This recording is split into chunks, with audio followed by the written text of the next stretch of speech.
Good afternoon, I'm Malcolm Jordan and this is your midday news fix for Friday the 3rd of May. The Foreign Minister wasn't mincing his words about China in a speech regarding New Zealand's relationship with the People's Republic this morning. Winston Peters spoke about the great power the country has and how it needs to do more to ease some of the global tensions. He also called out China for its rhetoric around Taiwan and the escalating aggression in the South China Sea. In recent days and months, we have seen Chinese vessels use water cannons against Filipino vessels. A simple miscalculation or accident could lead to sudden and unpredictable escalation. Meanwhile, Winston Peters is digging in his heels over a legal battle with a former Australian Foreign Affairs Minister. Bob Carr's taken exception to the way Peters described his relationship with China after a speech that Carr gave at Parliament last week. Peters took aim at Carr on RNZ, making allegations which Carr says were defamatory. Speaking to reporters this morning, Peters was not backing down. I'm not going to get deviated on this matter. This is not my first legal rodeo either. The Green Party is once again having to deal with allegations against one of its MPs. Julianne Genter has apologised after walking across the debating chamber during a debate on Wednesday night to confront National Minister Matt Ducey.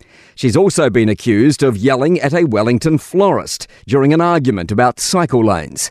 Party co-leader Chloe Swarbrick says the conduct is unacceptable and party disciplinary processes are underway. I was surprised. The kind of position that we're in is that we have to deal with the facts as they're laid out in front of us, and we're doing precisely that.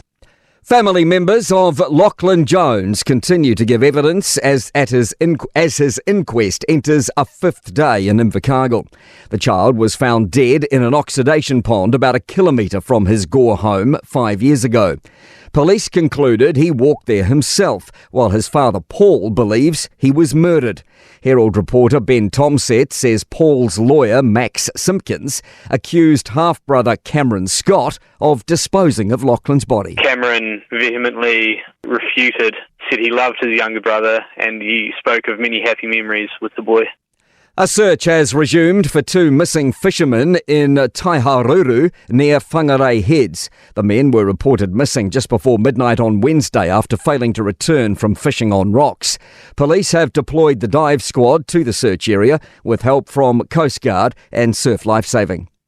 New Zealand has seen a tenfold increase in the amount of ADHD medication being dispensed to adults.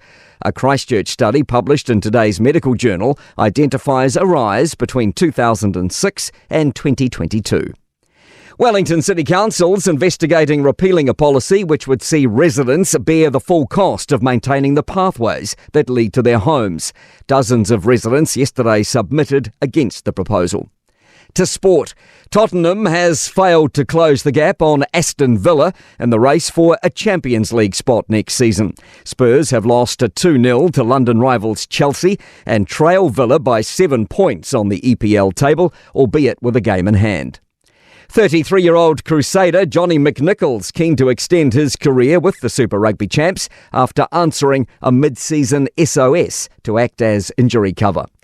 New Zealand golfer Daniel Hillier is tied for 15th after a 5-under par opening round 67 at the China Open, but fellow Kiwi Kieran Muir's only in a share of 93rd. I'm Malcolm Jordan. That's your latest news fix. We'll be back with the next update at 5 p.m. from the Newstalk ZB newsroom.